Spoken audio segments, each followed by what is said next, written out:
Worship is the result of the work of God. Worship, அதாவது ஆராதனை என்பது is the result of, எதிலிருந்து வரக்கூடிய பிரதிபலன்னா is the result of the work of the Almighty God in our hearts. நம்முடைய இருதயத்தில் தேவன் செய்த கிரியைக்கு பலனாக, ரிசல்ட்டாக, பிரதிபலனாக நம் உள்ளத்திலிருந்து எழும்புகிறதுக்கு ஆராதனை.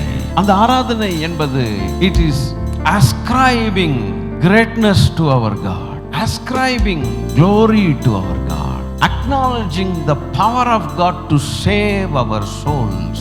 ரட்சிக்கப்பட முடியாத நிலைமையில் கட்டுண்டு பிடிபட்டு சிக்குண்டு கிடந்த ஆத்துமாவை ஒரு வல்லமை ரட்சித்து பிடுங்கி, அந்த சிக்குகளில் இருந்தும் சாத்தானுடைய அதிகாரத்திலிருந்து என் பிடுங்கி அன்பின் குமாரனுடைய ராஜ்யத்துக்கு உட்படுத்தக்கூடிய ஒரு வல்லமை இருக்குமானால் அந்த வல்லமை நான் புகழ்ந்தே தீருவேன். உமக்கு ஒருவருக்கு தான் வல்லமை உண்டு என்று சொல்லிக்கொண்டு அவரை கனப்படுத்துவது ஆராதனை.